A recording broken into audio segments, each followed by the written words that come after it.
창조와 안식의 본질이라는 제목으로 말씀을 증거하도록 하겠습니다. 그리스도의 몸된 교회로서 그의 지체로서 진정한 행복을 누리며 살아오고 계십니까? 아멘. 요한복음 5장 17절의 말씀입니다. 예수께서 그들에게 이르시되 내 아버지께서 이제까지 일하시니 나도 일한다 하시매.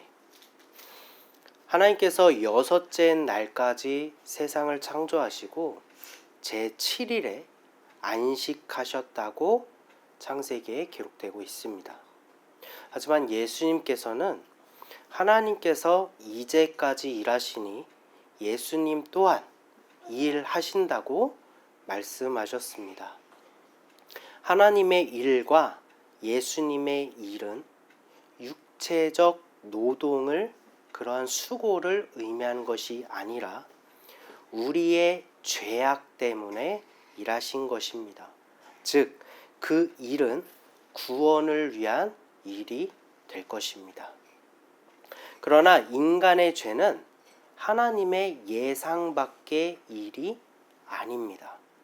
만물의 주관자 되신 하나님께서는 말 그대로 주관자로서 모든 것을 계획하시고 이루시는 분이십니다. 따라서 인간의 죄악 또한 결과적으로 하나님의 계획 가운데 예수로 해소된 성취인 것입니다.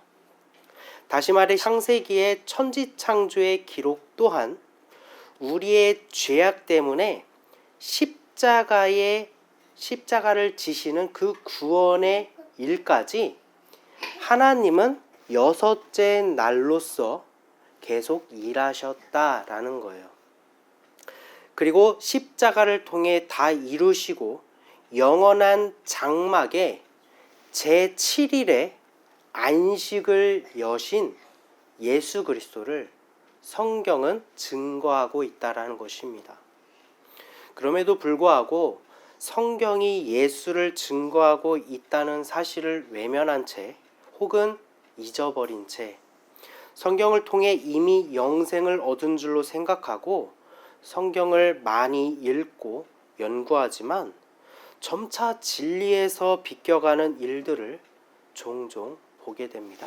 기독교 변증, 창조론, 창조과학, 기독교 윤리 등 우리에게 유일하게 주어진 성경을 가지고 알파와 오메가 되시는 예수님에 따라 예수로 시작하여 예수로 결론 지어져야 함에도 불구하고 우리에게 영원한 생명이 되시는 하나님의 말씀을 한낱 안개와 같이 홀연히 사라지고 썩어 없어질 지식과 학문의 영역으로 끌어내리며 과학과 하나님의 말씀을 대립시켜 논하고 있는 모습을 보게 됩니다.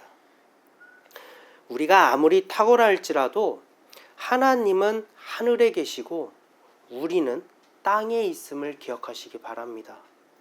하나님은 우리가 입증해야 될 존재가 아닙니다.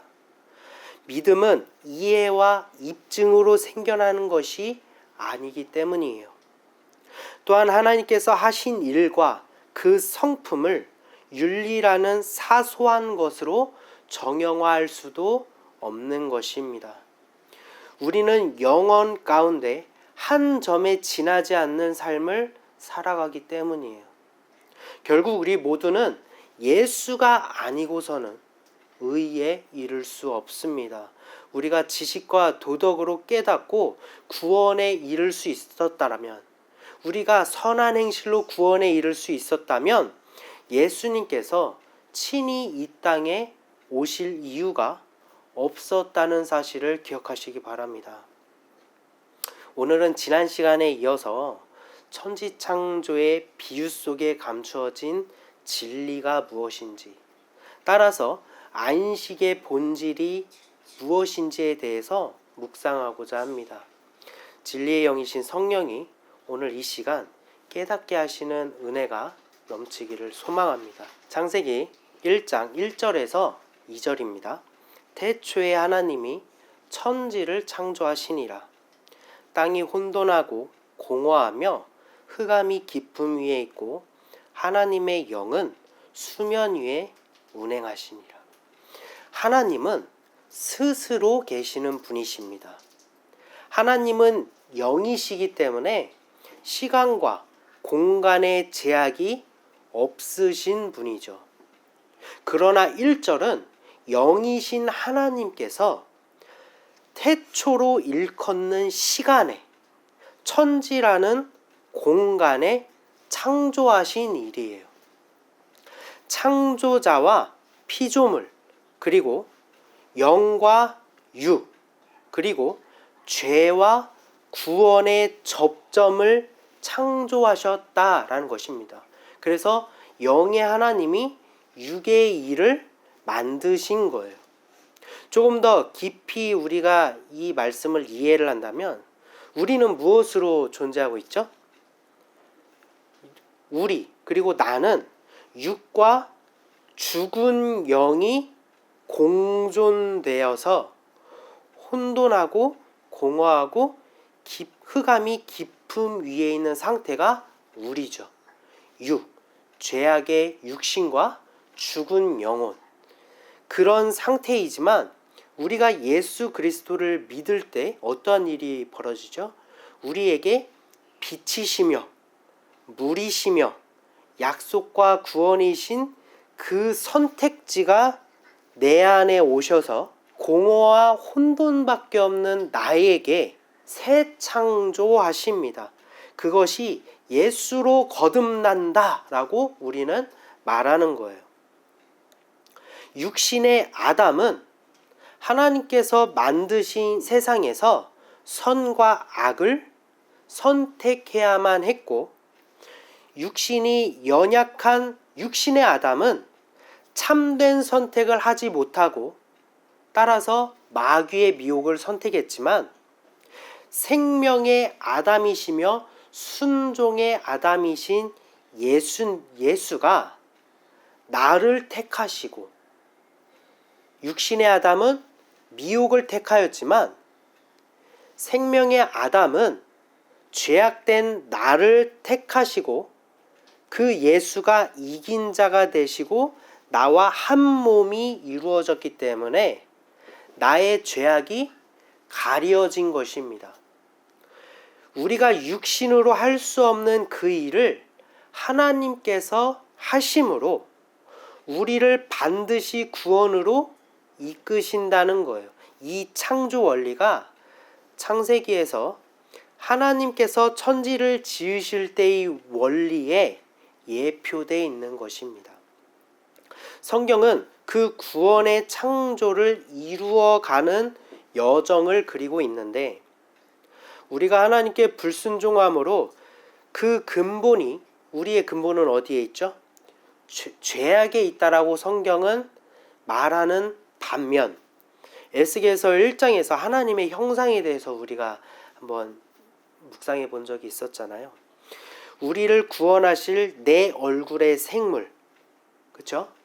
사람의 얼굴, 사자의 얼굴, 소의 얼굴, 그리고 독수리의 얼굴, 그리고 그 생물과 그 위에 궁창에서 좌정하시는 단 한 분으로 하나님을 묘사하고 있는데, 안식과 구원 그 자체로 하나님은 존재하시는 분이라는 거예요.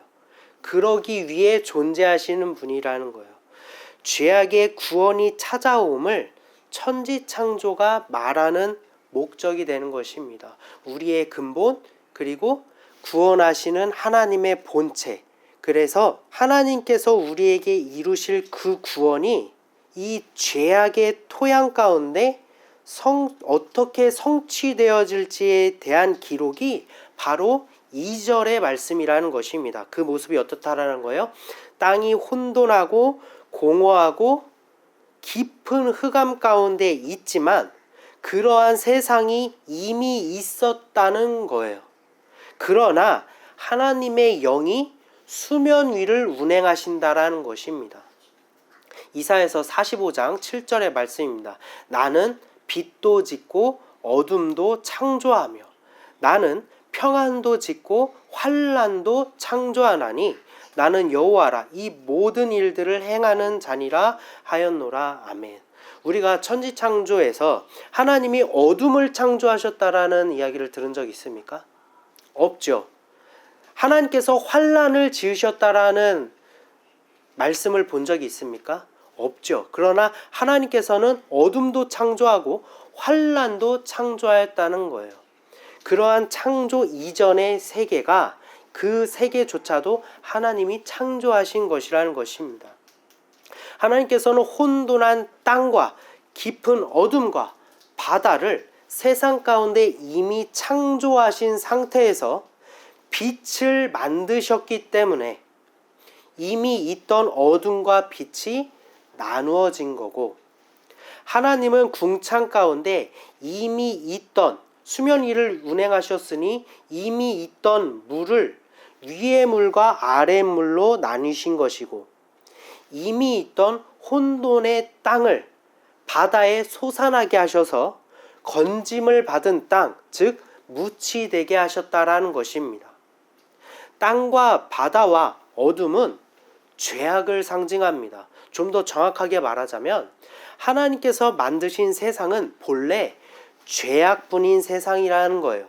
마귀도 하나님의 피조물이고 어둠도 환난도 하나님께서 창조하신 일입니다. 여러분이 이 말을 생소하게 여기지 않으셨으면 좋겠습니다. 생각해 보십시오. 어둠이 나쁜 것입니까? 어둠이 나쁜 거예요? 우리가 어둠이 나쁘다고 단정될 수 있는 이유가 무엇이죠? 어둠이 나쁘다고 단정할 수 있는 이유. 바로 빛이 있기 때문입니다.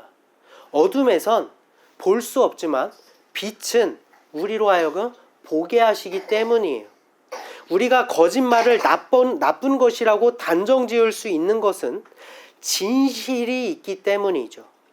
율법은 그 누구도 의로워질 수 없는 우리에게 정죄가 되어지지만 율법이 악한 것입니까? 아니죠. 율법이 악한 것이 될 수 없는 것은 이것은 마치 빗자루와도 같아서 그것을 쓸어낼 때 가라앉은 먼지가 드러나게 만들죠. 먼지가 가라앉았다고 해서 그곳이 깨끗한 것일까요? 아니죠. 그것을 드러나게 했기 때문에 율법이 악하다라고 말할 수 없는 것입니다. 따라서 죄악뿐인 바다의 수면 위를 하나님께서 운행하신다는 것은 바로 구원자이신 하나님께서 우리 가운데 찾아오시고 건의심으로 성경이 시작된 것입니다.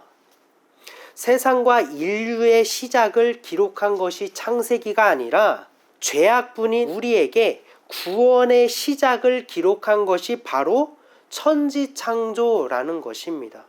한낱 과학과 논할 바가 아닌 가장 높은 곳에 있는 것이 바로 하나님의 구원을 그리고 있는 성경이라는 거예요. 하나님의 영은 모든 것을 이루실 그날까지 언제나 수면 위를 운행하셨습니다. 모든 것을 이루시는 그날이 언제죠? 예수님께서 우리를 위해 십자가에 달리시는 그날까지 하나님을 언제나 수면 위를 운행하셨다라는 거예요.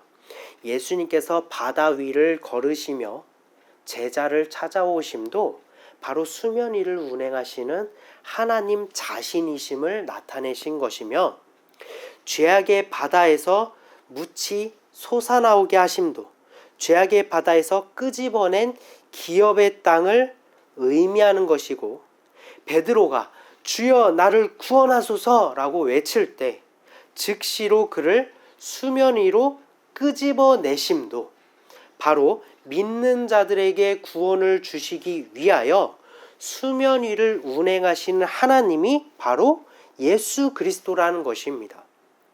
그리고 모든 것을 이루실 그때, 십자가에서 모든 것을 이루실 그때에 성도들은 요한계시록에서 어떻게 기록하고 있죠? 불이 섞인 유리바다에 서게 될 것이라고 요한계시록에서 기록하고 있죠. 하나님의 모든 진노의 불을 감당하신 유리이신 예수 그리스도가 물이 바다를 덮음같이 그곳을 덮으셔서 성도들이 다시는 죄악의 바다에 빠지지 않도록 늘 보호하심이 성취된 것입니다. 이 역시 수면 위를 운행하시는 하나님, 예수 그리스도 그 자체인 것입니다. 다시 돌아와서 공허와 죄악뿐인 세상의 천지창조는 어떠한 구원의 길을 여셨는지 우리가 여섯째 날까지 살펴보도록 하겠습니다. 창세기 1장 4절의 말씀입니다.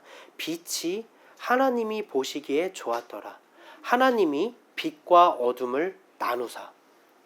죄악의 어둠뿐인 이 세상에 구원을 주시기 위하여 빛으로 오신 하나님께서는 그 일을 기뻐하셨습니다.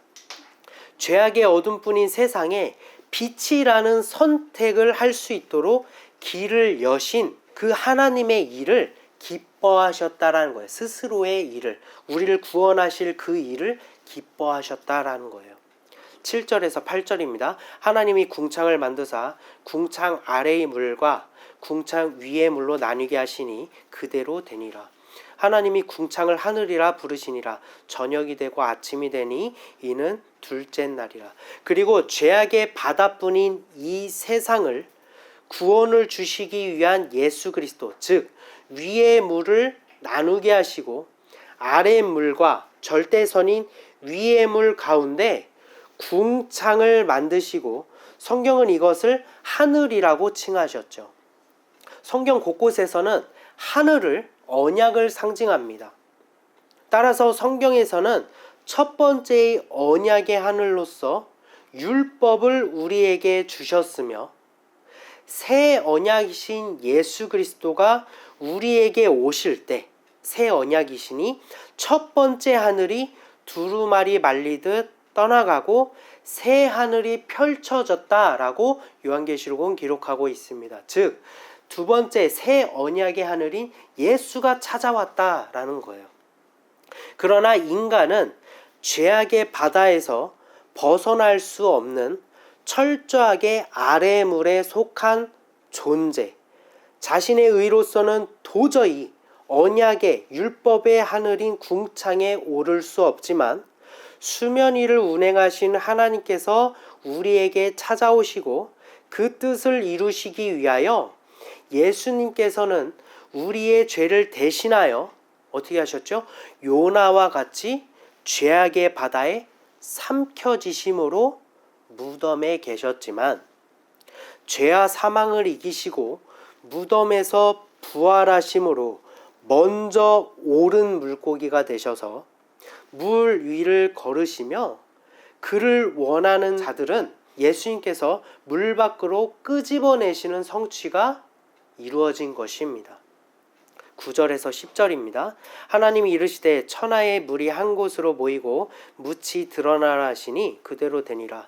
하나님이 묻을 땅이라 부르시고 모인 물을 바다라 부르시니 하나님이 보시기에 좋았더라. 죄악의 바다에서 건짐을 받은 땅, 죄악의 바다에 잠겨져 있는 그 땅이 건짐을 받았다라는 거예요. 그것은 기업의 땅이며 하나님의 나라를 의미하는 것입니다. 하나님께서 이 역시 보시기에 좋았다라고 말씀하신 이유는 그 길을, 구원의 길을 내심을 기뻐하신 것입니다. 그리고 하나님께서 약속하신 그 땅은 무엇도 빼앗을 수 없다라고 기록하고 있죠. 시편 104편 9절의 말씀입니다. 주께서 물의 경계를 정하여 넘치지 못하게 하시며 다시 돌아와 땅을 덮지 못하게 하셨나이다. 아멘. 아담과 하와는 기업의 땅에서 마귀의 유혹을 따르며 그곳에서 쫓겨났습니다. 기업의 땅인데 마귀의 미혹이 있다라는 거예요. 미혹은 하나님을 믿는 자들, 성령을 받은 자들에게도 찾아온다라는 것입니다. 생각해 보십시오. 에덴 동산에 마귀는 어떻게 출입하였습니까? 마귀가 그들을 미혹하고 있을 때 하나님은 왜 막지 않으셨습니까? 미혹하고 있는 그것을 하나님께서는 정말 모르셨을까요? 하나님의 창조는 죄악 가운데 구원의 길을 창조하시고 우리에게 선택하게 하신 거예요. 아담과 하와는 하나님의 말씀에 순종함이 아니라 마귀의 미혹을 선택했기 때문에 그곳에서 쫓겨나게 된 것입니다.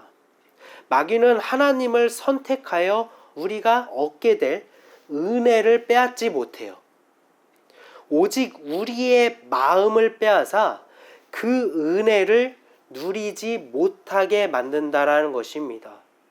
즉, 우리가 하나님 한 분만, 예수 그리스도 한 분만 단단히 붙잡고 있다라면 마귀가 우리를 미혹할지언정 우리의 구원을 빼앗을 수 없다라는 거예요. 이것이 물의 경계를 정하시고 넘지 못하게 만드셨다라는 의미인 것입니다. 창세기 1장 15절에서 19절입니다. 또 광명체들이 하늘의 궁창에 있어 땅을 비추라 하시니 그대로 되니라. 하나님이 두 큰 광명체를 만드사 큰 광명체로 낮을 주관하게 하시고 작은 광명체로 밤을 주관하게 하시며 또 별들을 만드시고 하나님이 그것들을 하늘의 궁창에 두어 땅을 비추게 하시며 낮과 밤을 주관하게 하시고 빛과 어둠을 나누게 하시니 하나님이 보시기에 좋았더라. 저녁이 되고 아침이 되니 이는 넷째 날이니라. 광명체는 해와 달과 별을 의미하며 해는 우리에게 빛을 주시는 예수 그리스도를 의미하며 달은 어두운 밤, 해와 빛을 전달하는 예언자와 선지자를 의미하는 뜻하는 것입니다. 그리고 별은 하나님의 자녀가 되는 성도를 의미하는 거예요. 하나님께서 아브라함에게 그의 자손을 하늘의 무별로 삼으신다는 말씀을 우리는 기억할 것입니다. 계시록 22장 5절의 말씀입니다. 다시 밤이 없겠고 등불과 햇빛이 쓸데없으니 이는 주 하나님이 그들에게 비치심이라. 그들이 세세토록 왕노릇 하리로다. 아멘. 하지만 우리가 별일지라도 그 빛은 어둠 가운데 빛나는 것이며 결국 해를 반사할 뿐입니다. 해가 떠 있는 낮에는 빛이신 예수가 나를 비추고 계시기 때문에 별인 나는 더 이상 다른 빛이 필요가 없겠죠. 우리가 빛나야 할 순간은, 여러분이 별이라면 여러분이 빛나야 할 순간은 죄악의 캄캄한 세상에서와 고난의 흑암에서 그 빛을 발해야 되는 거예요. 여러분이 그 캄캄한 죄악의 세상에서 빛을, 예수 그리스도라는 빛을 뿜고 있다라면 누군가에게는 그것이 방향이 되어 길을 잃지 않게 만들어줄 것입니다. 여러분께서 예수 그리스도를 온전히 믿고 복음을 증거해야 되는 이유가 누군가에게 방향을 제시할 수 있기 때문이에요. 성도된 우리가 빛을 간직해야 되며 어두운 고난 중에 그 진가를 나타내는 것이 바로 여기에 있는 것입니다. 여러분은 지금 별빛을 보고 길을 찾고 계시는 분이십니까? 아니면 밤하늘의 별처럼 빛나고 계십니까? 아니면 이미 큰 빛이 나에게 거하여 내가 아침에 거하고 있어서 나 자신은 호련히 사라지시는 그런 존재가 되셨습니까? 존재하지만 나를 드러낼 필요가 없는 그 아침이 여러분 가운데 임하시길 소망합니다. 창세기 1장 20절에서 21절입니다. 하나님이 이르시되 물들은 생물을 번성하게 하라. 땅 위 하늘의 궁창에는 새가 나르라 하시고 하나님이 큰 바다 짐승들과 물에서 번성하여 움직이는 모든 생물을 그 종류대로, 날개 있는 모든 새를 그 종류대로 창조하시니 하나님이 보시기에 좋았더라. 다섯째 날에 하나님께서는 궁창에 날아다니는 새와 바다의 큰 짐승과 물에서 움직이는 생물들을 창조하셨습니다. 궁창에 날아다니는 새는 하나님의 언약의 하늘 가운데 자유하게 하실 하나님의 백성을 의미하는 것이며, 바다의 큰 짐승은 마귀를 의미하는 것이고, 물의 물고기는 성도를 의미하는 것입니다. 예수님께서 베드로에게 물고기가 아니라 사람을 낚는 어부가 되라고 말씀하신 것도 어떠한 시적 허용으로 말씀하신 것이 아니라 죄악의 바다에 빠진 성도된 물고기를 약속하신 기업의 땅으로 끄집어내라 라고 말씀하신 것입니다. 창세기 1장 25절에서 31절입니다. 하나님이 땅의 짐승을 그 종류대로, 가축을 그 종류대로, 땅에 기는 모든 것을 그 종류대로 만드시니 하나님이 보시기에 좋았더라.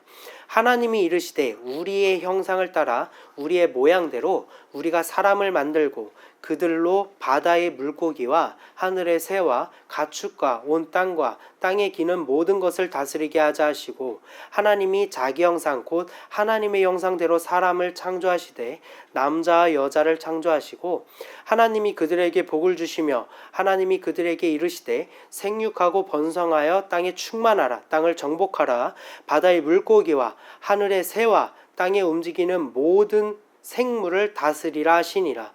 하나님이 이르시되 내가 온 지면에 씨 맺는 모든 채소와 씨 가진 열매 맺는 모든 나무를 너희에게 주노니 너희의 먹을 거리가 되리라.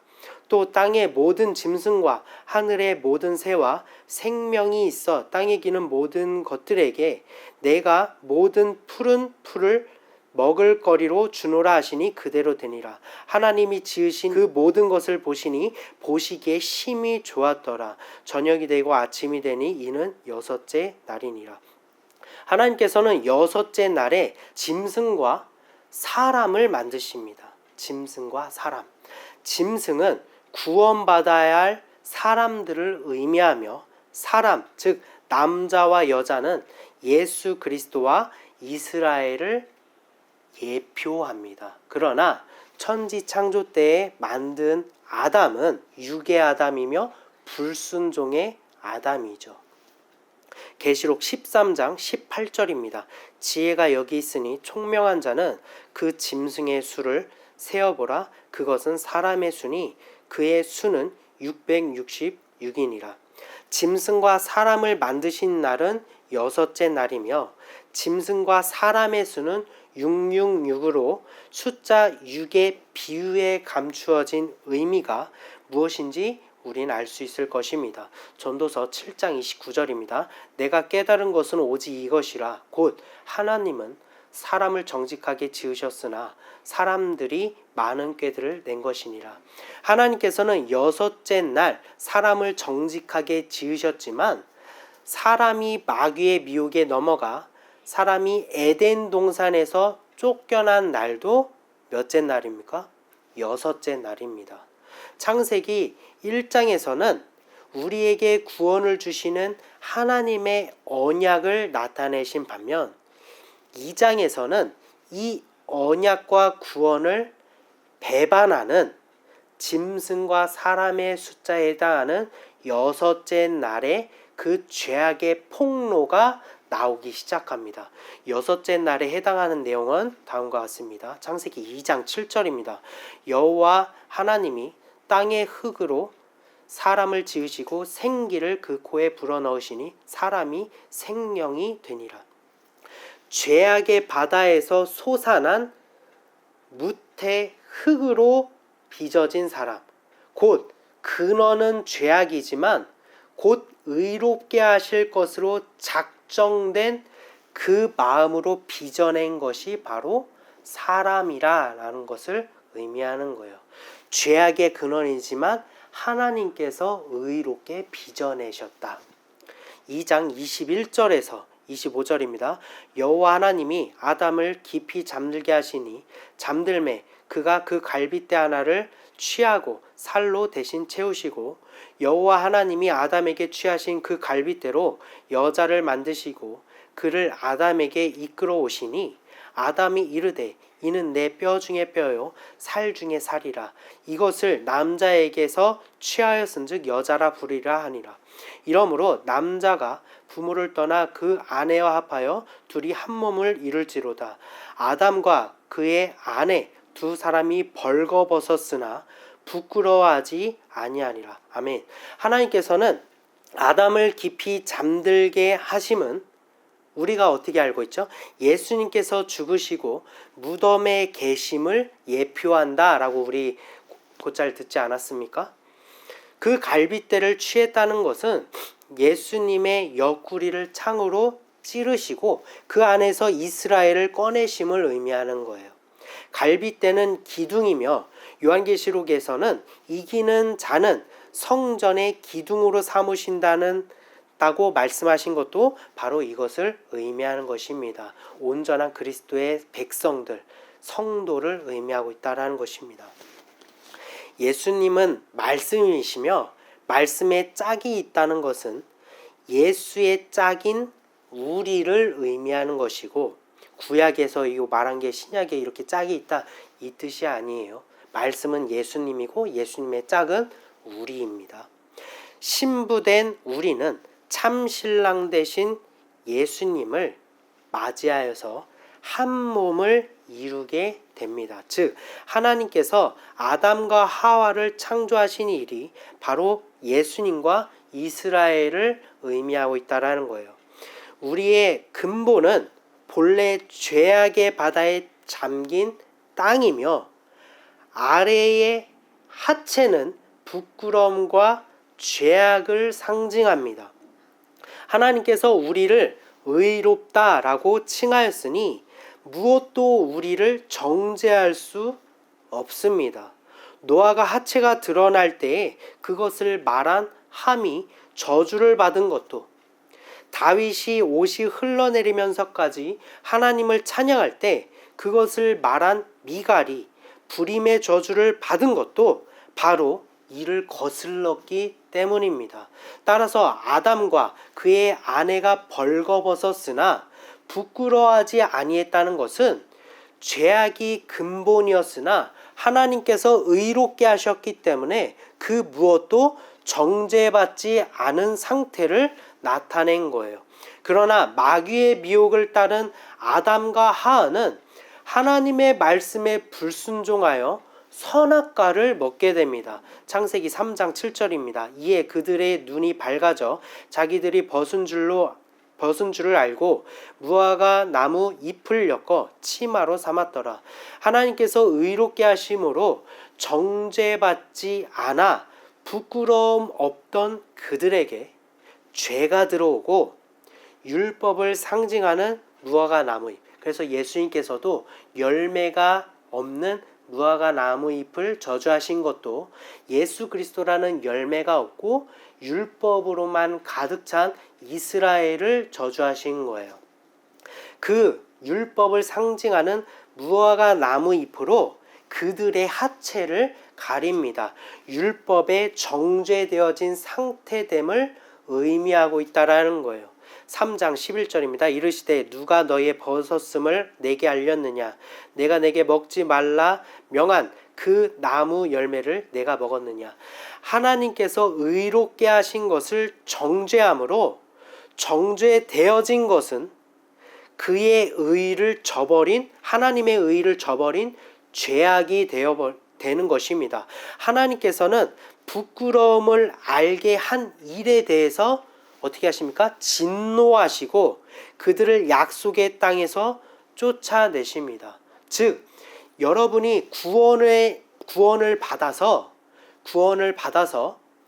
하나님께서 나를 의롭게 하셨는데 내가 여전히 나는 죄인이기 때문에 어떠한 속죄의 무언가가 필요해. 나의 선한 행실로 속죄가 필요해 라고 말한다면 여러분은 그 기업의 땅에서 쫓겨나게 됩니다. 왜요? 예수의 십자가 사건을 부인한 것이기 때문에. 그러나 하나님께서는 그들을 너무나도 사랑하셔서 이미 정죄된 그들을 감싸 주십니다. 3장 21절입니다. 여호와 하나님이 아담과 그의 아내를 위하여 가죽옷을 지어 입히시니라.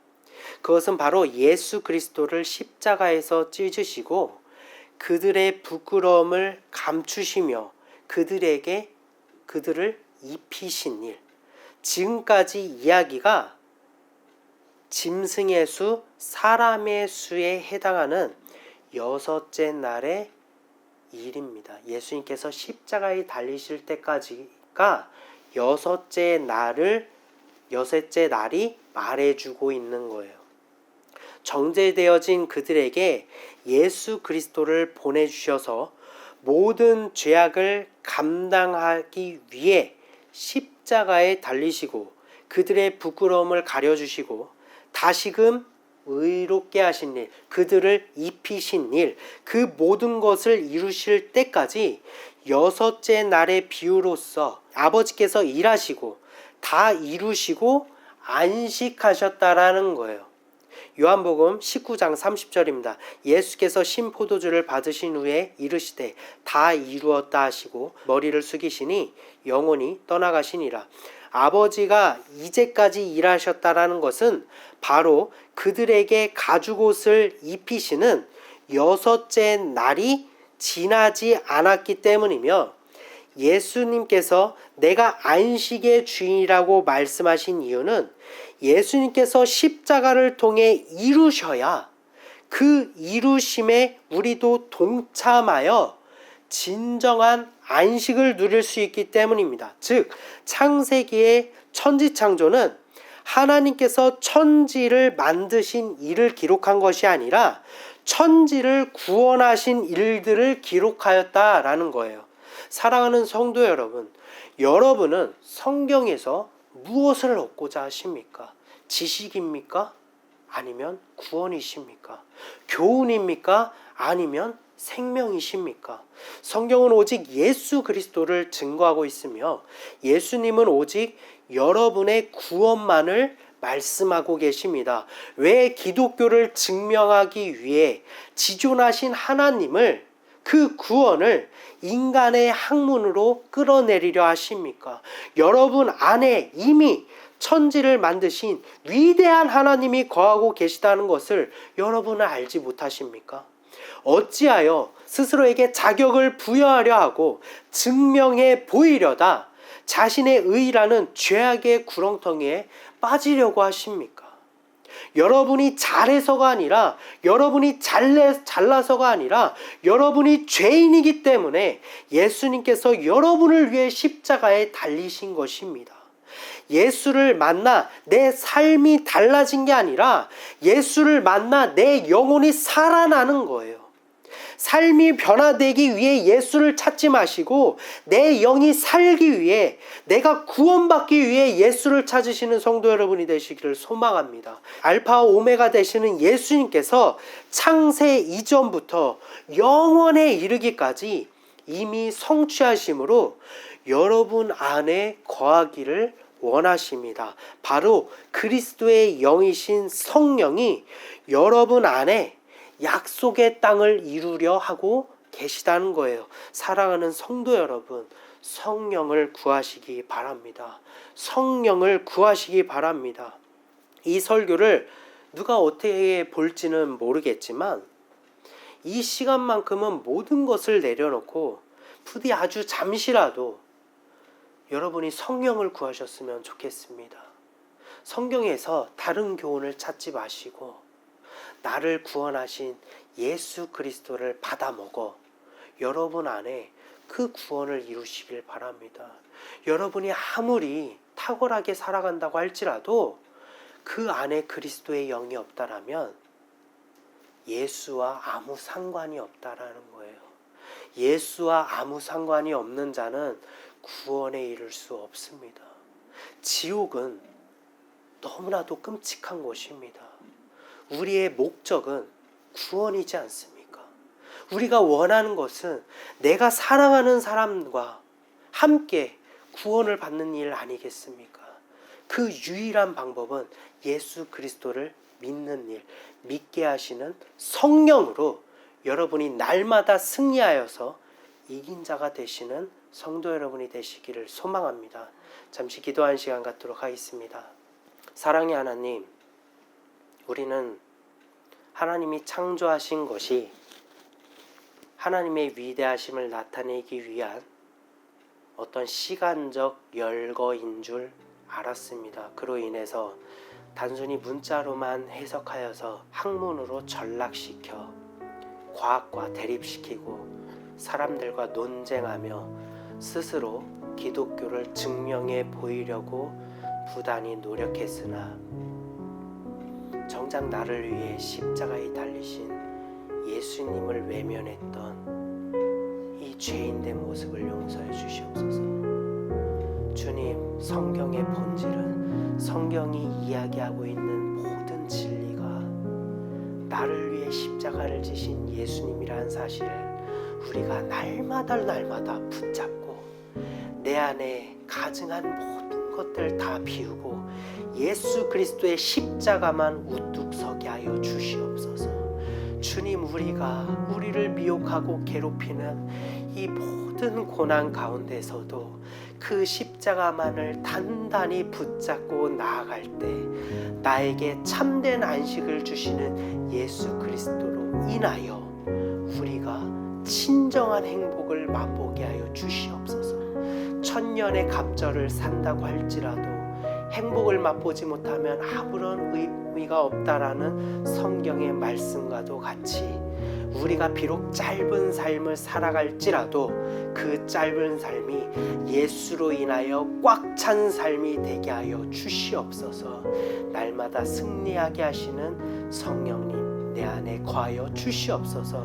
이 모든 말씀과 기도 우리를 사랑하시되 십자가에서 끝까지 사랑하신, 끝까지 인내하신, 끝까지 나를 받아주신 예수님의 이름